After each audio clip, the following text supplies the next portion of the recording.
Estamos de vuelta. Bienvenidos a esta semana en Indies. Este es nuestro estreno de temporada. We are back. Welcome to This Week in Indies for September 9th, 2021. This is our season premiere. I'm so excited to have you all back. Thank you for joining us and thank you for being here. And let's get this show on the road. We've got a great show for you today, as you can tell by my attempt at a terrible Spanish. We have incredible culture for you today. We're going to rock you with some culture. We've got from the island of our sisters and brothers. We're going to talk a lot. So get ready for that.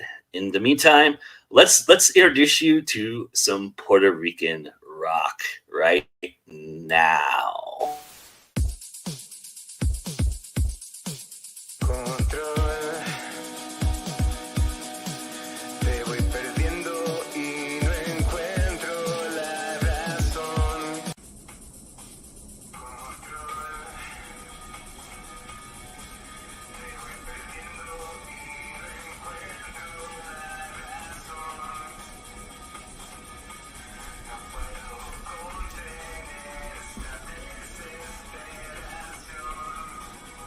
Greetings, fellow humans, and welcome to another indie music review. It's been a hot minute since I've done an indie music review for GoIndieNow. I've been busy with books and stuff like that, but this is an all Puerto Rican show. I'm a big fan of the Puerto Rico Comic Con, and actually one of the members of this band I met at the Puerto Rico Comic Con. His wife was a Comic Con neighbor, and we got to chatting, and some of the nicest people that you're ever gonna meet. So what is this? This is Túnel 19. In English it would be 19th Tunnel or Tunnel 19. I'm not sure how they translate it, but the name is Túnel 19.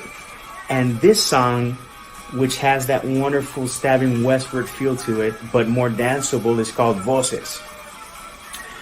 The band consists of Hernández doing vocals and writing lyrics, and Ángel Soto contributing pretty much most of the music and also lyrics.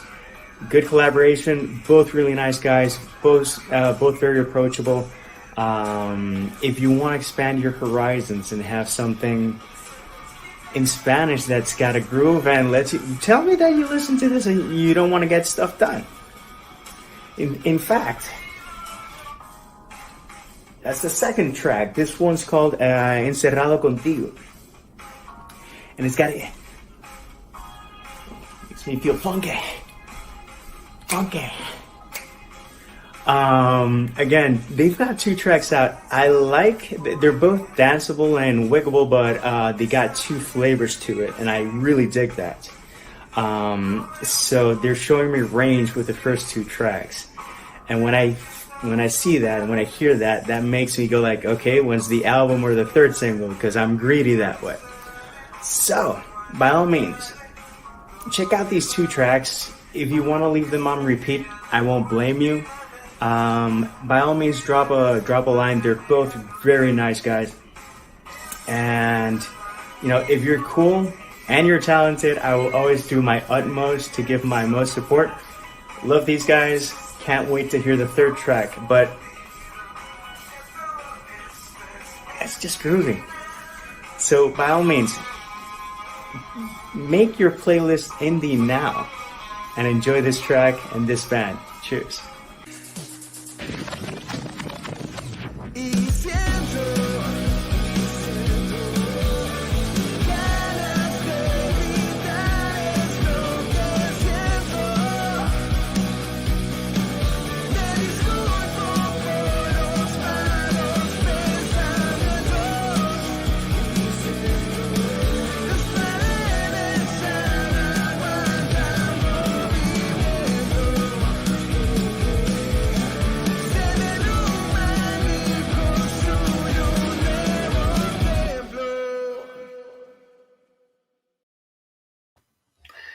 We are back. It is the roundtable discussion, and I have a great group of folks with me right here, right now.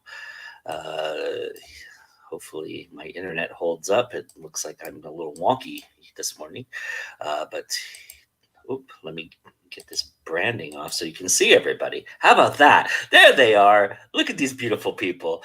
It's so great to have you all here. Thank you so much for joining us on this season premiere. I wanted to put this comment up there right off the bat.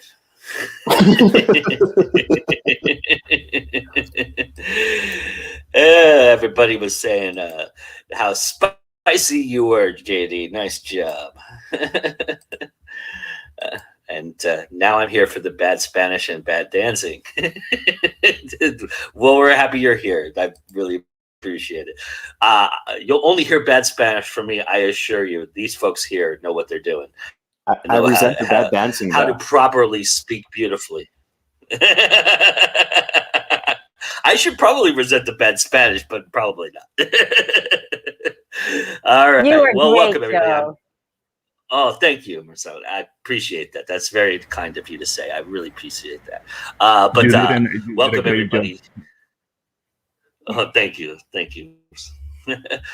Welcome. I'm Joe Compton, and as you can tell, we have some new guests with us, and we wanted to start this off. We've been planning this, believe it or not, behind the scenes, me and JD, for about 2 months now. JD, we decided that this was gonna be how we started this season, and I'm really super excited to have some new folks here and some incredible discussions. I'm sure we're going to talk a lot about their journeys and everything that they do, because it's important to know that, there's many sides to this adventure and many places in which this adventure takes place. So with that being said, let me get them to introduce themselves real quickly so that we can get to talking. And I'm going to start with you, JD.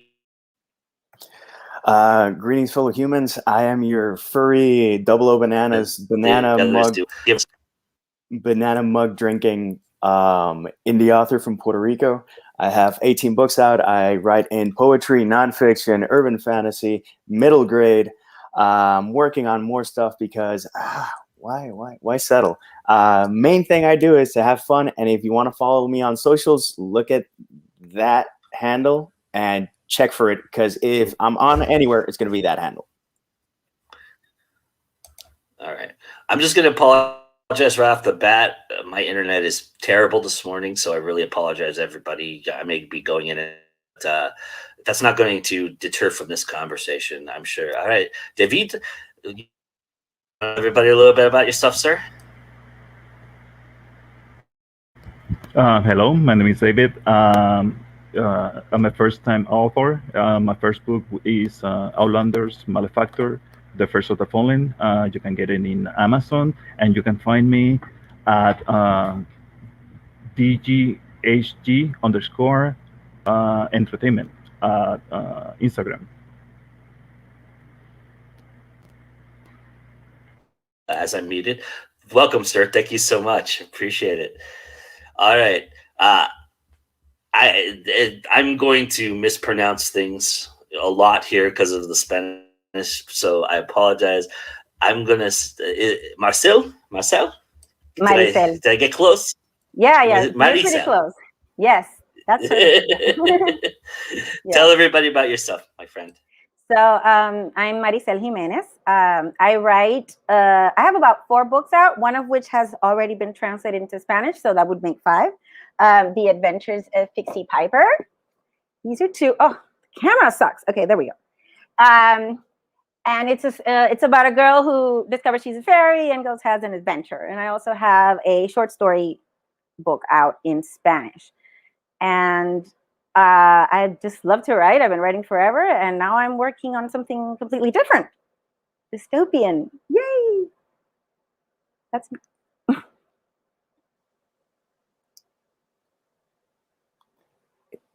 it. I don't know. Yeah. He might have a dicey internet connection. There you go. And you're muted, Joe. The coffee has not kicked in.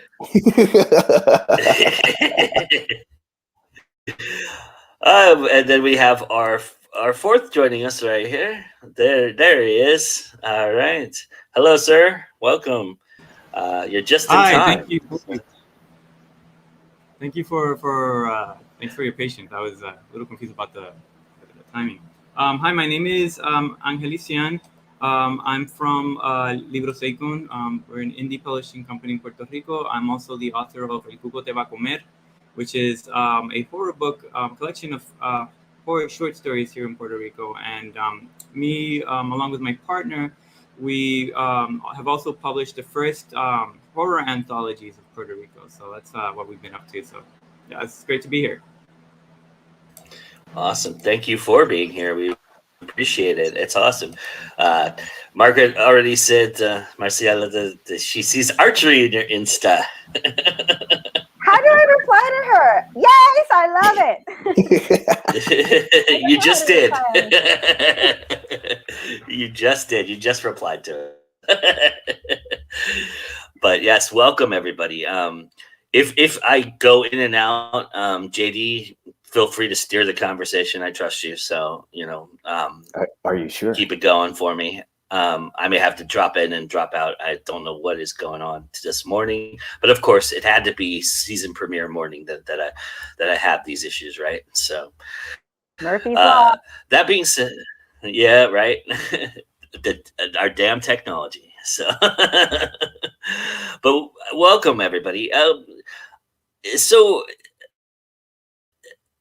people kind of a sense of what it's like to be an author on an island, and to be an author representing a country as well. I mean, obviously, I know that JD is not in Puerto Rico, even though his heart is always there.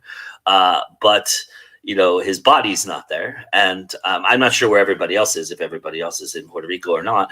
But I get the impression that it doesn't matter. It's always with you, and which is awesome. That's something that I think a lot of people would gravitate toward in that respect. But I'm curious, can you guys give your guys' impressions of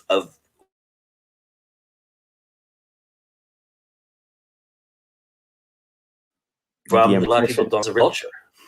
The impression of what? And if you want, when you're gonna put a topic or a question, put it in the chat so that we can take over, because your internet is not cooperating. I'm gonna start because I was like clarifying. I feel like the professor in the classroom.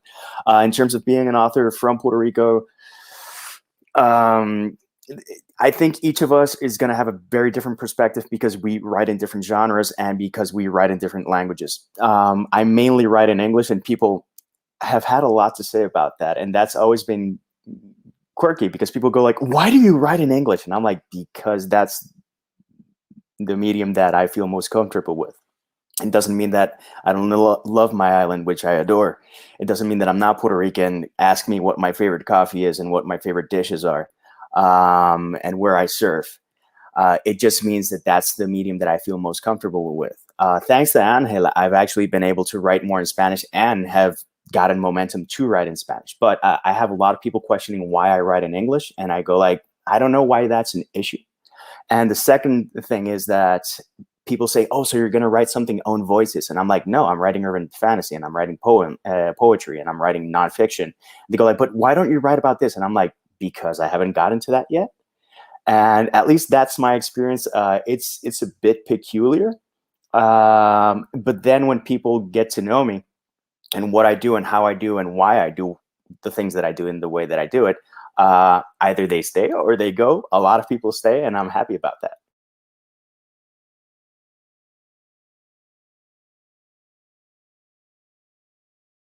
Well, I don't know about the same thing happens to me because I write mainly in English, and I actually translate my books into Spanish, which is odd. Some of them are originally in Spanish. It just depends on what I get inspired. Stories have like their own language.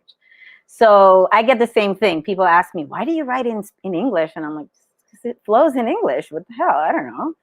And I just try to ignore it because, I think it's something about the colonial situation and, how there's this battle between the languages, whatever. I like English because it's kind of shorter, kind of like it flows kind of shorter. So you can say the same thing in less words, and the words are actually shorter as well.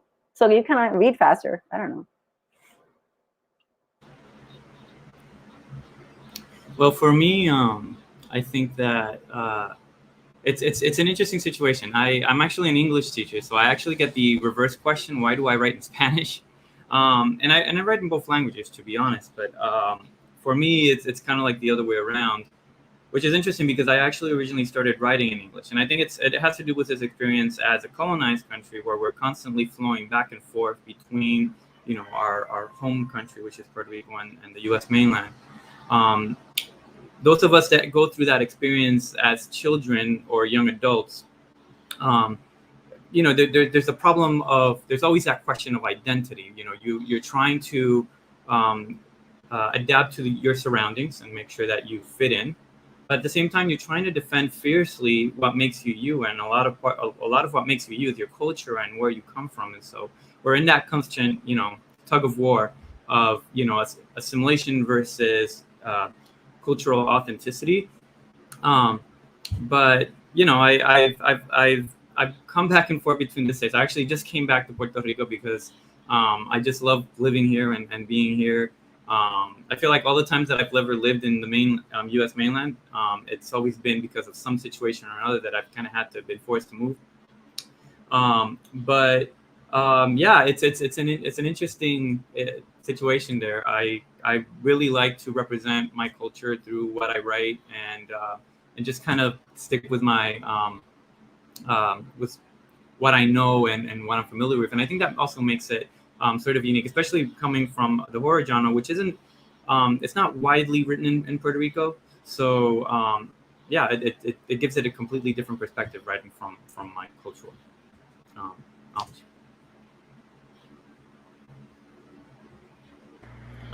Well, for me, it's basically the same story as the rest of the group, these talented writers.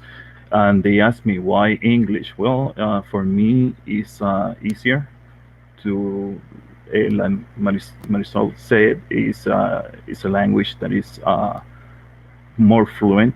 And since I have attention deficit disorder and dyslexia and so on and so forth, for me, English is a little bit quicker and easier to write. And it has nothing against Spanish. I was born here, I was raised here, although I moved a lot during my youth. But I love the Spanish language, but it's not the same in terms of how do I express myself. I think I do express myself better in the English language in terms of writing than I do in Spanish. So it's a question of what can and I cannot do. So hopefully I'll be translating my books and we'll see what will happen. But mostly that is the reaction that I get. Why didn't you write it in Spanish? I can't read it. And to say something about the schools here, they do teach English from early age. So First grade, I at don't know. least. Yeah, I don't know what the problem is. I think it's a political one, which I don't like to delve myself in. But yeah, that it is for me. It has nothing against my own culture. It's just my words and how I express the characters. I think I do it a better job in English than in Spanish. I think my grades in high school also had a lot to do with that. I didn't do that well in Spanish, and I always excelled in English. So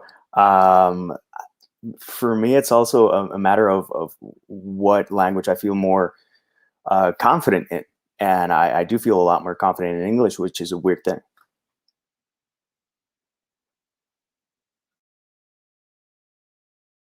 Yeah, that is strange. I always felt comfortable with English as well. But I had a friend who grew up in the States come to my life when I was like in kindergarten, and we used to play in English.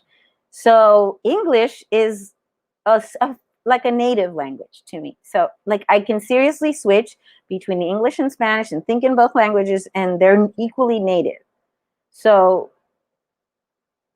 it just, I don't know. I seriously, if like the Pixie Piper series is in English, the fairies speak in English to me. But I write poetry, and for poetry, I seem to prefer Spanish. But sometimes I write poetry in English, but I do prefer Spanish because for some reason I think Spanish is a little bit more nuanced for emotions and sentiment. I don't. So it's nice to know two languages. In terms of a baseline, I think Spanish is a beautiful language, and English is more malleable.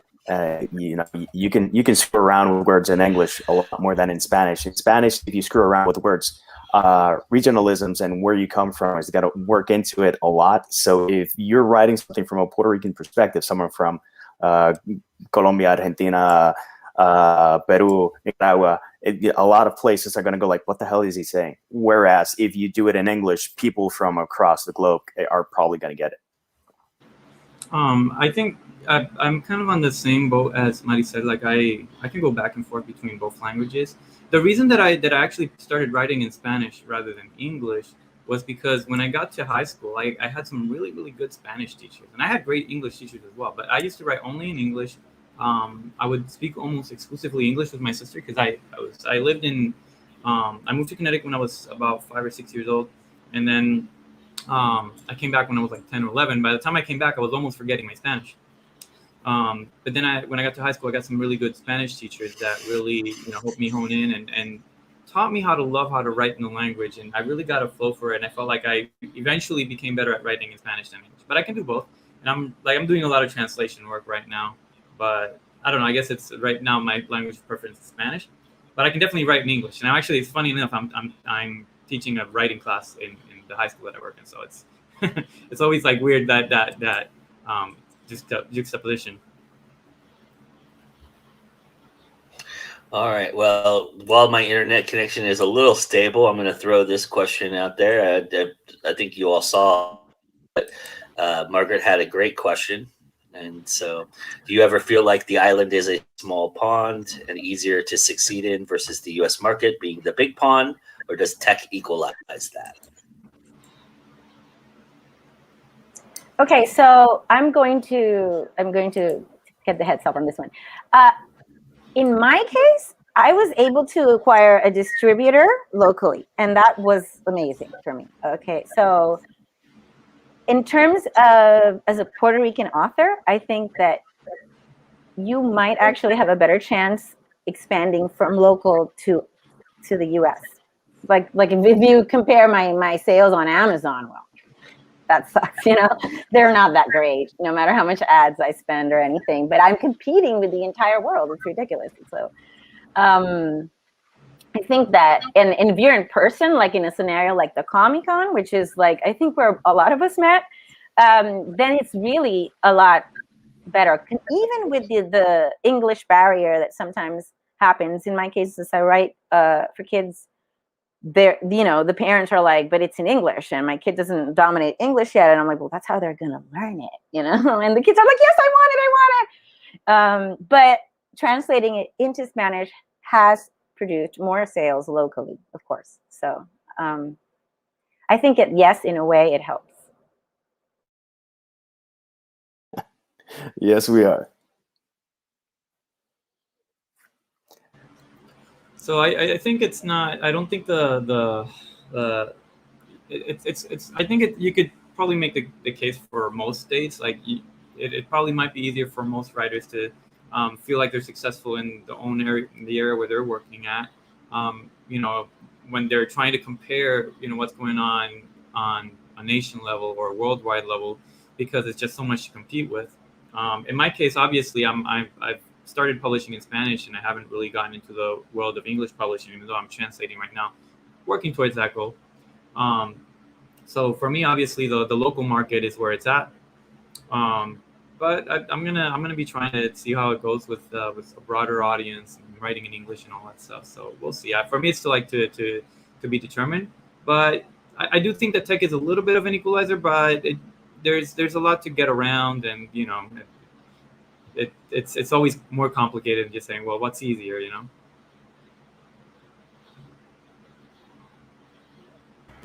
Well, I worked at a bookstore for a couple of years, and I found that if you have a distributor or if you have a publisher, it's easier to definitely get your book out there. And some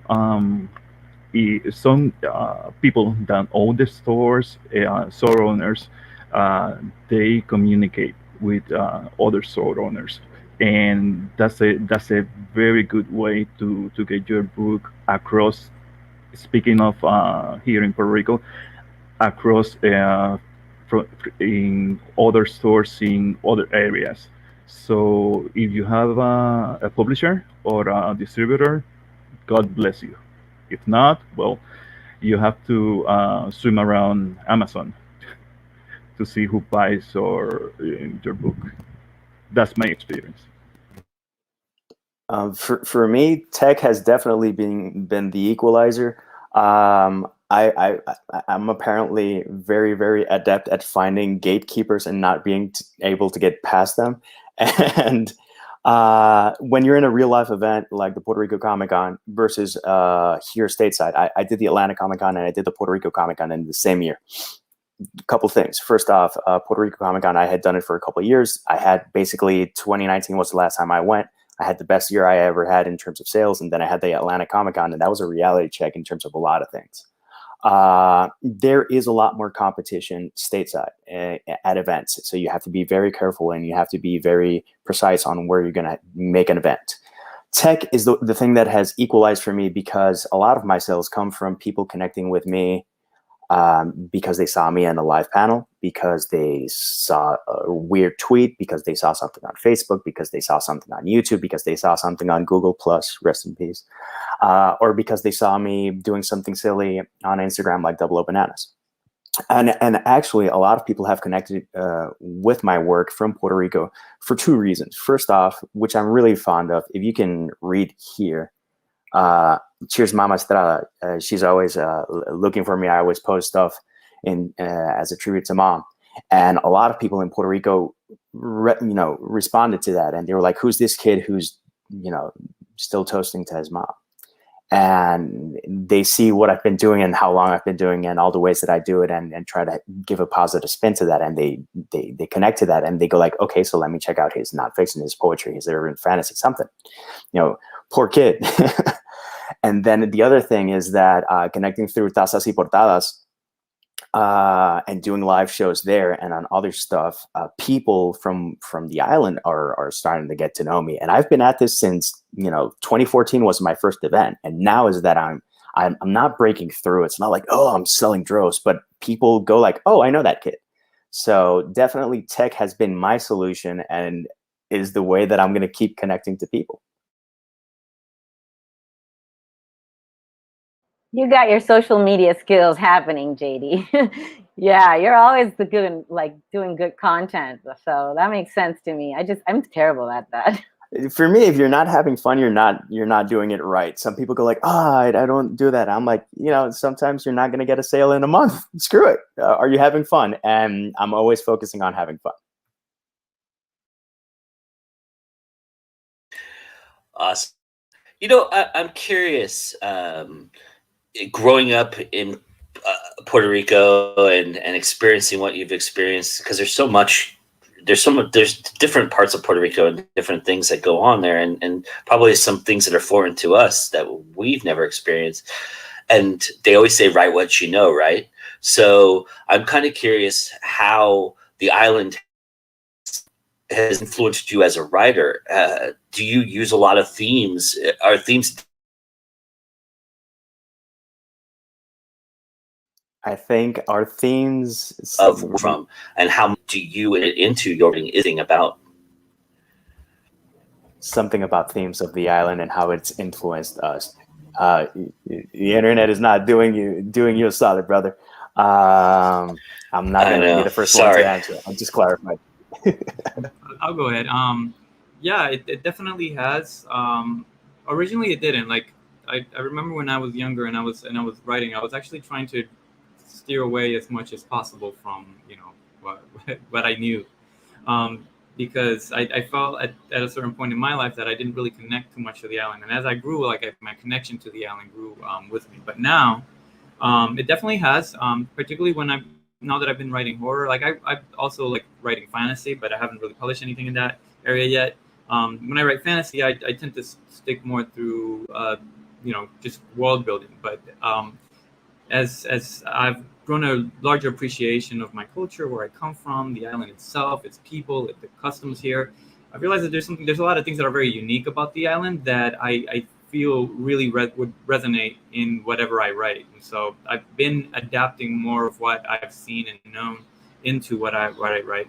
And that's been especially true for horror, like what I published in El Grupo Te Va a Comer. It's a lot of Puerto Rican culture filters through. And even though I use a lot of like very common supernatural horror tropes, the fact that I've imbued it with a lot of culture and characters that you would see walking in the streets of Puerto Rico, I feel really makes it something unique instead of just another regular horror book.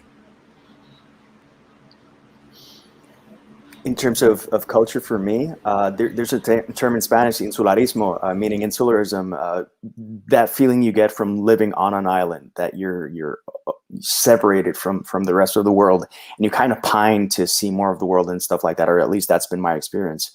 Living stateside, you realize that, just because you're on an island doesn't mean that you should be limited or anything, but you do get that feeling because it's a island surrounded by big ocean. Well, we won't go into that. Still, when you see the topics that I cover in the human cycle, and the trajectory that I go through, it's like I don't mention Puerto Rico, but we cross the Atlantic and we go to Europe and France and Greece, Egypt, all sorts of places that I just haven't been to, and that escapism, for at least me coming from the island and the stuff that I read, was in part to although I love my island, I did feel confined by it for some reason. When you see what I write in Spanish, that's when you see the topics that really resonate with me in terms of being Puerto Rican and from Puerto Rico. In 2020, which I'll be talking about that later. There's a short story called Cambio de Carril. That takes place in a traffic jam in Puerto Rico. If you've lived in Puerto Rico in the metro area or in any place that has a high concentration of people, you will have been in wonderful gridlock. Not as bad as LA, but pretty bad. Do Azucarillo un Secreto it takes place in Old San Juan, because I grew up mostly in Old San Juan because mom and my grandfather had a store there called Sept. And I spent a lot of time just walking around Old San Juan, so that I have a lot of those experiences. And just as a kid, mom always said that I smile to everyone, no matter what. And I've kept that up, because no matter if you're young, old, skinny, fat, black, white, or whatever, everyone deserves a smile. And again, just different topics, and you see the poetry, and there's a lot of stuff that comes from there. And actually, there's a couple of poems that talks about my experience of leaving Puerto Rico. Right now it escapes my mind, but if you check out Recollection, there's one where I talk about that. I wrote it during the flight that I took when I took the job that I currently hold here in Atlanta, because it got real. It's like, yeah, I'm leaving home, and it's a feeling that keeps percolating. And in terms of the short story that I wrote for No Cierre los Ojos Dos, which is published by Libros Icon, it's very Puerto Rican in flavor, topic, and language, because part of the requisite was making a Puerto Rican. I was like, okay, let's do this, and embracing that and tapping into different things that I saw and experience in different shopping malls, and the stuff that you unfortunately see on the news, that just percolated and made its way up. And I was like, yeah, this is the short story that has to go there. Cool. Well, in my experience, something similar happened to me, to like Ángel. at first, when I first started writing, I was a teenager, and I would write a lot of short stories about ghosts and stuff, and their settings were always in like castles in Europe or something like that, you know, which we do not have here, not that kind of castle. But at some point, I started, because, you know, they always tell you to write what you know, and I have in creative writing courses I've taken, that's when I started really using that. And so one of the short stories I have in my short story anthology is actually in English. It's called La Gran Muralla de la Ciudad Corazón, the book. But the last story in that book is called The Plebiscite, and it's in English, but it's about a plebiscite that actually happened here on the island and about statehood. It's kind of like a weird fantasy, weird apocalyptic strange thing, you know. The island sort of starts disappearing. It's kind of weird, crazy. And after that, I do sneak in culture, Puerto Rican stuff all the time in my books, but I never mention it. I don't mention it. It's like Pixie is in Puerto Rico, and you find that out when you read it because there's a coquí. And I use a lot of the nature and the plants, and sometimes I even use a Spanish word in the English version that's like a plant name or something. And this new book I'm working on is dystopian Puerto Rico. So yeah, I'm very much using my island as my inspiration. Well, I'm sorry, I'm having trouble with my throat. When I was writing comic books, that's the way that I started writing. We use a lot of the things that were happening here politically and with everything that has to do with the climate, socially speaking.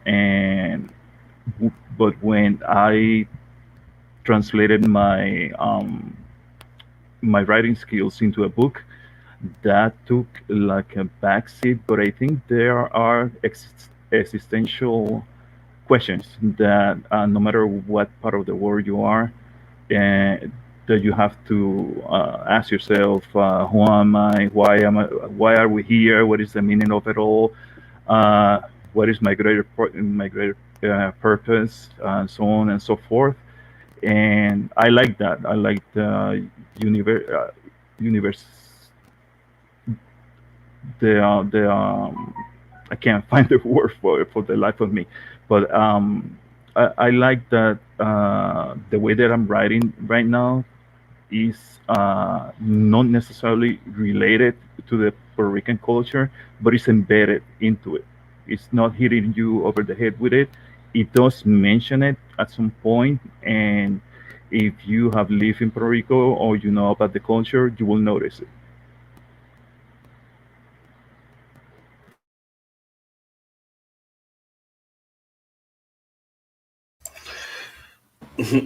Of course, every time that I'm ready to talk, like when you guys are talking, it's beautiful. My internet is perfect. But every time I get ready to talk, my internet goes down, which is just hilarious. But that's awesome, guys. Thank you so much.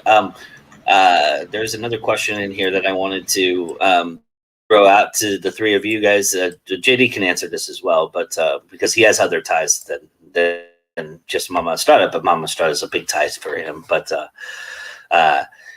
so there's the question. I would read it, but my internet sucks right now. So Okay, so let me read feel free to jump in. What other non-writing tie-ins, such as nonprofit partners or bookstore partners or school partners or any sort of partners or affiliations, do you guys use in your writing? Do I mention them in my writing, or like for promotion? I think it could be both. Either or something different. To give you an example, yeah, I tell everyone to read me at Tazas y Portadas, but in terms of tie-ins, Mama Estrada is Mrs. Vaughn, Janelis is Captain Jane, and stuff like that. And my daydreams, I actually invite people, and some of the people in the chat have been in some of my daydreams. Oh, okay. Yes. Damn, I don't have an actual person, I think, that I tie in.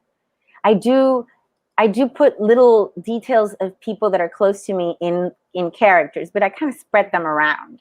And I also put details about myself in different characters as well. So I wouldn't say that I have a formal tie-in yet, maybe.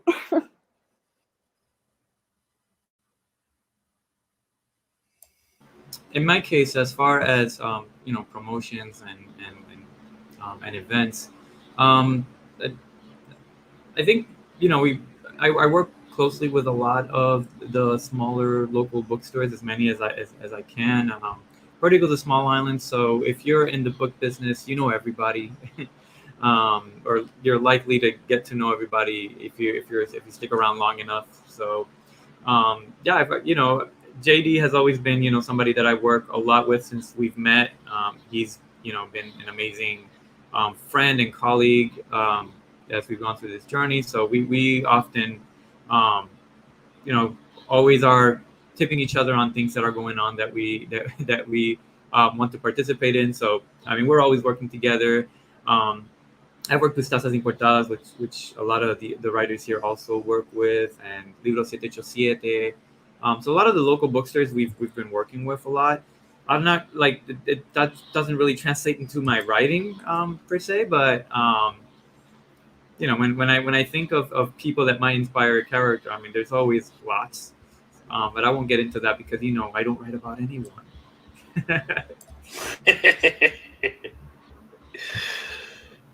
Actually, if you wrote about someone in your stories, I don't think they'd be happy. They wouldn't. It would not be a pretty end.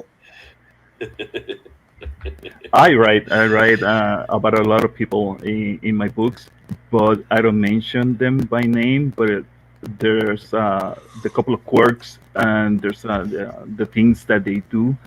They I think in the back of their head say, is he writing about me? You will never know because I will never tell you.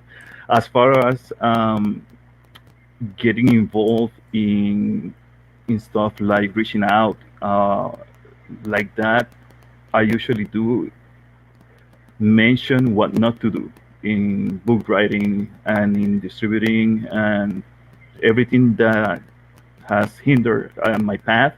I usually share it with other authors so they don't make the same mistake. If I can find an answer, so they don't have to deal with the stuff that I dealt. Yeah, sure, I do that every time. Awesome. Well, something we do every time. Thank you for that great lead in there, Mr. Hernandez. But something we do every time is the Indie Connection, and it's back, and it's better than ever. If you're looking for that glass slipper, CL Cannon's got you covered this week.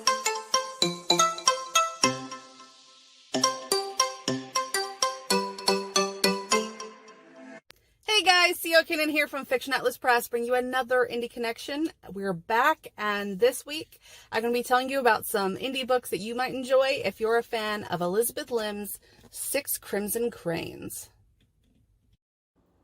The first book I have for you is called The Wild Swans by K.M. Shea. Elise is the foster daughter of the King of Arcania, a mathematician and the county's treasurer. She is not a hero. But when her stepmother, a wicked witch, curses Elise's 7 foster brothers, the princes of Arcania, and turns them into swans, Elise is the only one who can save them. To break the curse, she must knit 7 shirts made of stinging nettles, but there's a catch. She has to complete the shirts without uttering a word, and if she doesn't finish the task, Arcania and her foster brothers will be lost.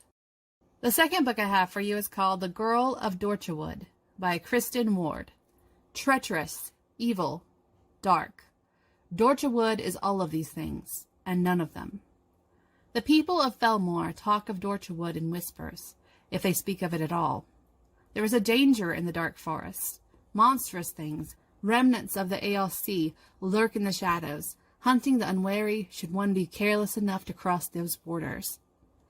But to 17-year-old Fiada, Dorchawood is home, a haven, It speaks to her in the rustle of the wind through the leaves, in the wild things that come to her hand. It is a forest whose secrets become known only when it chooses to reveal them. Hers is a simple life, until the outside world shatters it. Gideon, a warrior whose memory is as lost as his strength, finds his way to Fedah's healing hands. With his arrival comes the wrath of Lord Dara, the ruler of Felmore, a man whose violence rivals that of the nightmarish beings of Dorchawood. Fedah finds herself thrust into a world brimming with suspicion and cruelty, seething with hatred and vengeance. Hunted, desperate, she turns to Gideon, setting herself on a new path where she will confront the reality of old hatred, the consequences of things hidden, and the truth of who she is. The third book I have for you is called Kingdom of Feathers by Deborah Grace White. A prince who's king too soon, a princess determined never to be queen, two kingdoms at war. Princess Wren is not the crown princess. Everyone else might think her 6 older brothers are dead, but she knows the truth. They're very much alive, and her oldest brother will absolutely assume the throne, once he becomes a little less feathered and beaky. The trouble is, that requires Wren to fulfill the terms of the curse that transformed her brothers into swans, which means she can't speak a word to a living soul for 6 years. Prince Basil wants to become king at 18, about as much as he wants to inherit the war that's burdened his kingdom for 6 long years. With the death of his father, he's determined to ignore all advice and reach out to their enemies for an armistice, even if there's no one to negotiate with except the kingdom's silent, timid crown princess. After all, there must be more to her than meets the eye. Otherwise, the dragons Basil regards as friends wouldn't take such an interest in her. But other forces are at work, ones with no desire to see the war end. If Wren and Basil want to save their people from further loss, they'll have to learn to trust each other, because the only way to uncover their true enemies might be to embrace the ones they thought they knew. And the last book I have for you is called Wrought of Silver and Ravens by E. J. Kitchens. With a malevolent prince stealing her kingdom and her magic one dance at a time, Princess Thea must win the loyalty of a mysterious guard to save her kingdom. Afdar Owain is a hunted wanderer, one determined to keep his secrets and the treasure he carries safe at all costs. But when he rescues the kingdom of Gillisthay's prince from raiders, he's rewarded by being forced into the king's elite silver guard. While this gives Afdar a temporary home and some protection from those hunting him, it also makes him responsible for the young prince, who still bears curses from the raiders, and 7 enchantress princesses, with curses as mysterious and dangerous as their brothers. Princess Thea of Gilsothay is a realm walker.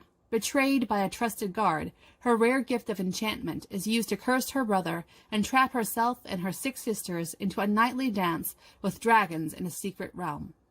The realm's prince has the ability to take and twist her magic for his own purpose, and Thea fears what those might be, for when one dances with a prince, a kingdom might be at stake. Afdar alone can save them, but to trust enchanters is to risk exposure, and Afdar isn't sure where his loyalties lie. Okay, that's all for me this week. I'll see you next week on Indie Connection. Bye!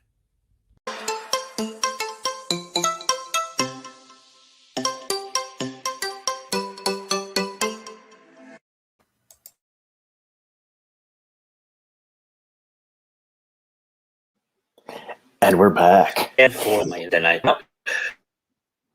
just went out.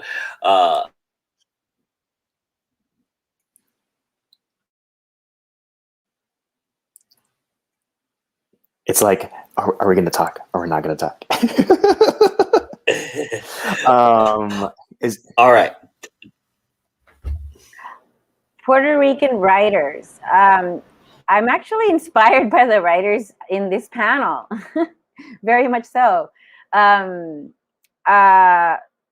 Personally, I'm very fond of Julia de Burgos. I mean, who isn't? I think, yeah. And Luis Párez Matos. The poetry is very nice. But I feel bad now because I don't read that many local authors. It's terrible.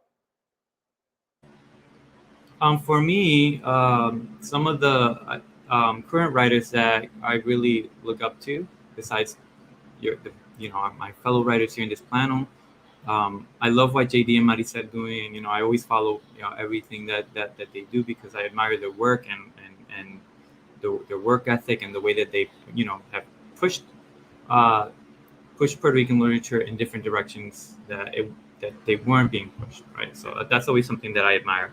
But besides them, I really look up to Eric Christian Durandal, who previously he changed his name. He was he previously published under the name David Caleb Acevedo, which was his birth name.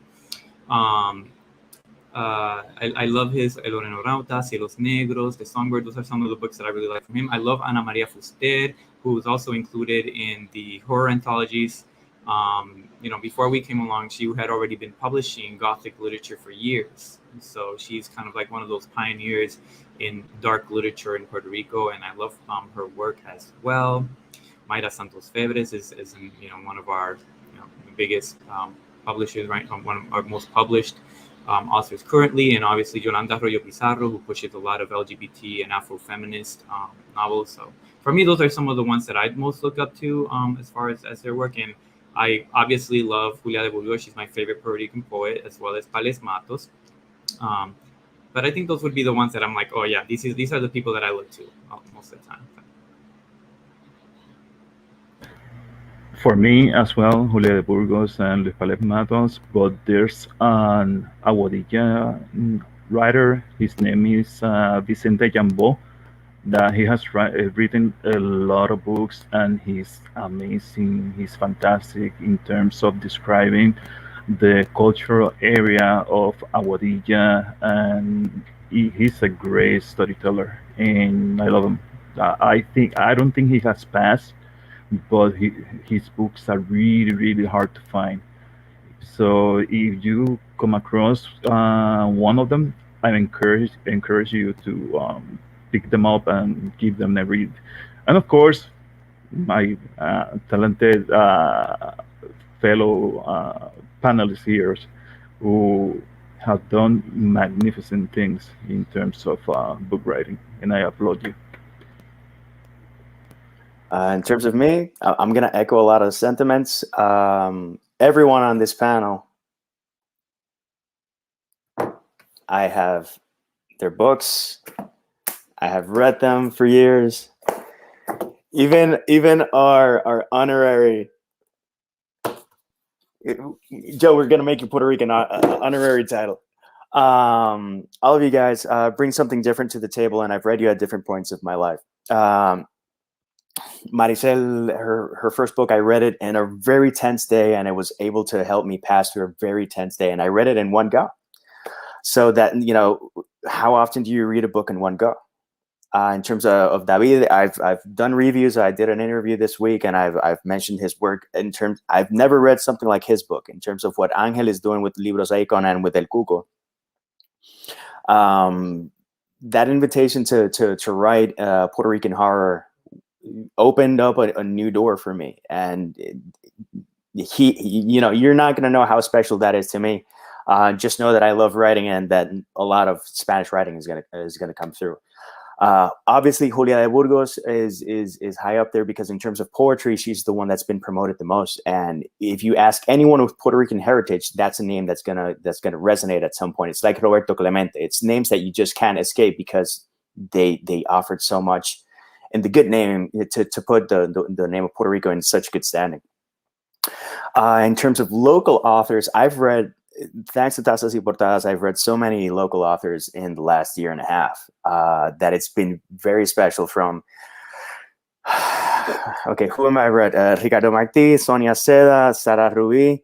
I've read Sandra Colorado. I'm reading Alexandra Roman. I read Michelle Lopez, and I have a list of other books. Normally, I don't read that much in Spanish because if you've gone to a high school in Puerto Rico, the selections aren't the best when it comes to Spanish classes, unfortunately. And the other thing is the books that get a lot of traction in Puerto Rican literary circles are this 35-year-old woman who was, raped in a cane field, is going through a regression to a past life where she was also a slave. And it's like everything's so heavy and so intense that it's not stuff that necessarily connects with me. So that's why I read more in English. But I'm changing that, and I'm reading more Puerto Rican, and I'm reading more Spanish, and I'm really happy about it.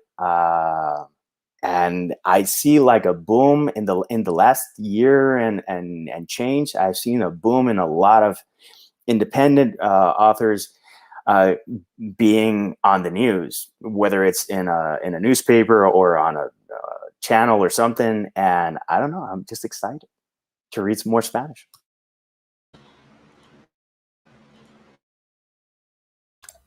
Awesome. Well, I I really. Oh, sorry. Sorry, I just want to mention two more names that I wanted to kind of like highlight as well. In the realm of poetry, I've been I really look up to Raquel Salas Rivera, doing some amazing work in poetry. They were poet laureate in Philadelphia, and then I also want to call out Nora Cruz, who's kind of one of my mentors in the world of poetry. An amazing woman. She just really has worked so hard in the realm of like poetry and just pushing the writing culture forward in the southern area of Puerto Rico. Anybody who's from Puerto Rico will know that a lot of things that relate to culture are always very, very centralized in the metropolitan area. So a lot of us that don't live in that area or come from smaller towns are usually pushed aside. But Nora Cruz has really, pushed for more visibility and work done in these areas. So, yeah. Sorry, Joe. Oh, you're good, man. While I have you on the screen, why don't you tell everybody where they can find you? Absolutely. You can find me on most social media as if you look at my name, Ángel Isián. That's how you can find me in almost any social media. I'm on Twitter under the tag name Ángel Isián. I'm in Facebook as well. I have my author page there. I am on Instagram also under that handle. And you can also find me by our social media accounts for Libros Acon. And if you're looking to buy my books, you can get them at librosacon.com. And obviously you can also get them on Amazon. And if you're in Puerto Rico, you can go to most of the local bookstores and you'll find them as well. So.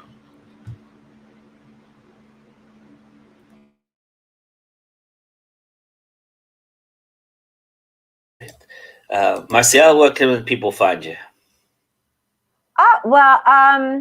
Locally, I am in Tazas Importadas, in, Jesus, I forget the name. The one in Plaza. Librería Casa Norberto. Casa Norberto, right? And my books are also in Amazon. You could get them through my website, mariceljimenez.com or Pixie Piper Books. Either one, it'll get you to the same place. And I do believe there are some indie stores that are online that might have the books as well, because I do have expanded distribution. So basically, just type it in, you'll find it.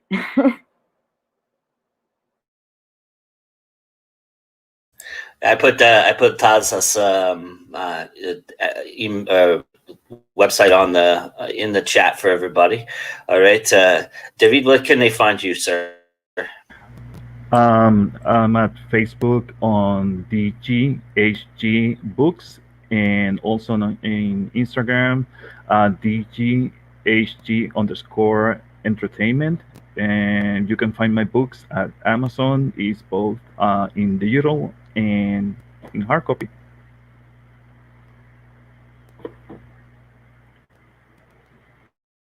All right, my internet's gonna probably go in and out. It just did, of course.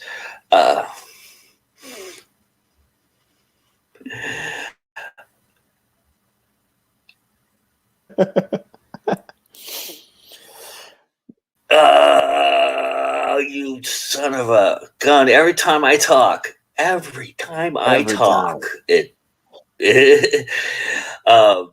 today has not been a good I did like the look of it. You know, you were channeling Star Trek 2 there. You went full con. Con! Let's do this, because every time I do this, there you go. Now it's stabilized right there. So you'll just have to deal with it, me being small in this little box here. But I just wanted to tell everybody to check out what we're doing all week long. We have programming every single day this week on GoIndieNow. So check us out. We'll be live tomorrow night at 9 p.m. Eastern for. He's probably going to put it in the chat. That all on it. You know where you are. It's GoIndieNow. And I am for. Oh, come on. Just work for 5 fucking seconds. 5 seconds. There we go. The last 5 minutes is yours, sir. Thank you. First off, I already showed you the books of all the people in this this panel. Check them out if you read in English or Spanish. These people are lovely people. Connect with them. They're good people. They're friends, and several of you are family, and we're going to get there.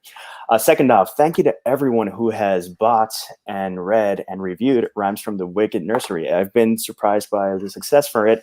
I had an end of summer sale for Writing Out Loud. It's 99 cents ebook version on Amazon. I'm extending that because you guys are awesome. If we get to 10 reviews, I'm going to put 2 other books on sale. If we get to 20, I don't know, I'll do something fun.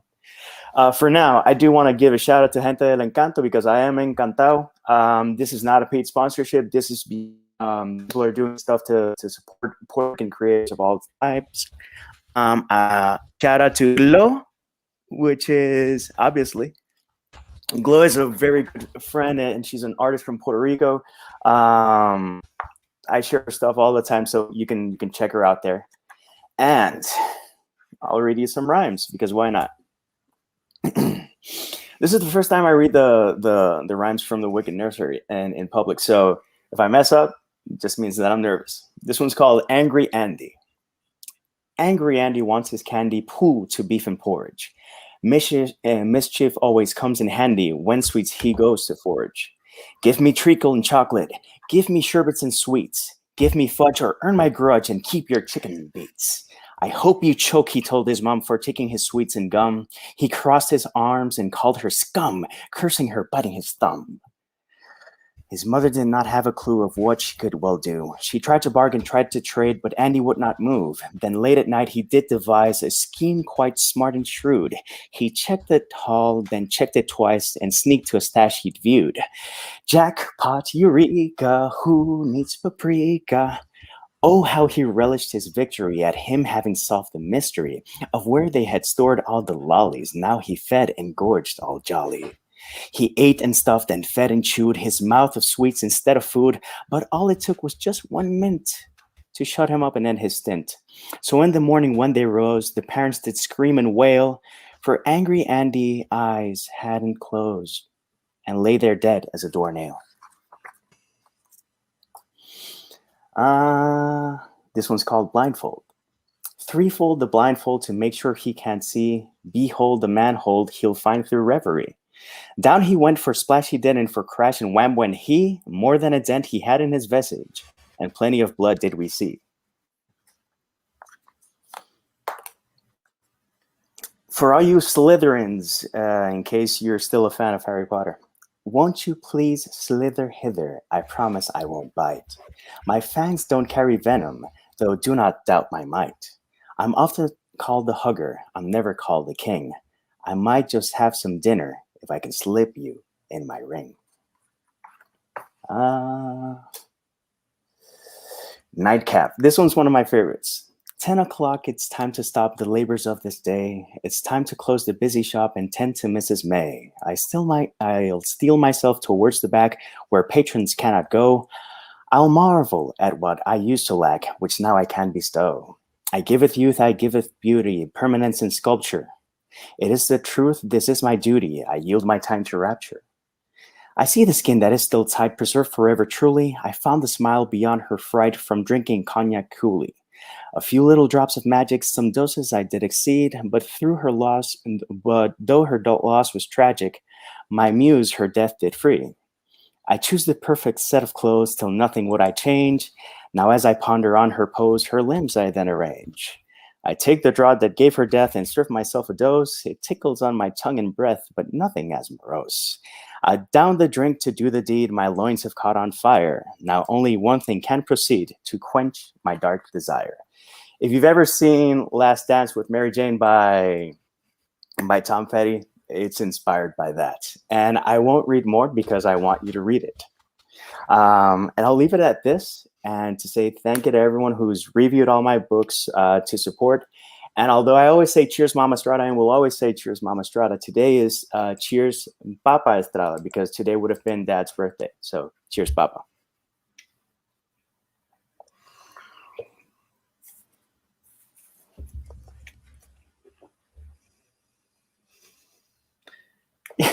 And it's always time. Oh, sorry. I got excited. It's the first time I read the rhymes.